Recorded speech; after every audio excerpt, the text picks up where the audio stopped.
जैसे हजरत मूसा अलैहिस्सलाम का वाकया।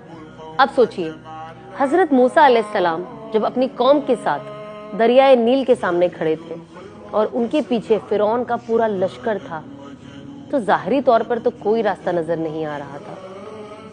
समुंदर सामने था और दुश्मन पीछे।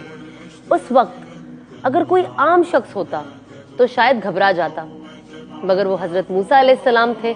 उन्होंने बस इतना कहा, इन्ना मइया रब्बी सयादीन, मेरा रब मेरे साथ है, वो मुझे रास्ता दिखाएगा। और अल्लाह ने अपनी कुदरत से दरियाए नील में रास्ता बना दिया।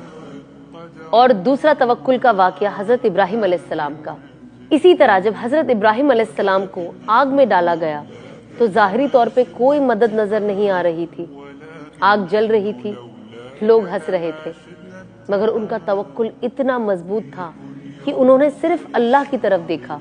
उन्होंने बस यही कहा, हस्बी अल्लाह व निअमल वकील, अल्लाह मेरे लिए काफ़ी है और वो बेहतरीन कारसाज है। वाकई, और अल्लाह ने आग को ठंडा कर दिया। ये सब सिर्फ किस्सों की बातें नहीं है, ये हमें ये समझाती है कि जब हम अल्लाह की कुदरत पर पूरा भरोसा कर लेते हैं तो फिर हर मुश्किल रास्ता आसान हो जाता है। जैसे हजरत मूसा अलैहिस्सलाम का वाकया। अब सोचिए, हजरत मूसा अलैहिस्सलाम जब अपनी कौम के साथ दरियाए नील के सामने खड़े थे और उनके पीछे फिरौन का पूरा लश्कर था, तो जाहिरी तौर पर तो कोई रास्ता नजर नहीं आ रहा था। समुंदर सामने था और दुश्मन पीछे।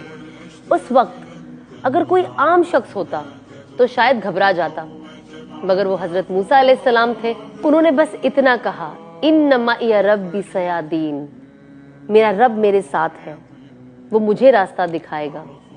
और अल्लाह ने अपनी कुदरत से दरियाए नील में रास्ता बना दिया। और दूसरा तवक्कुल का वाकया हजरत इब्राहिम अलैहिस्सलाम का।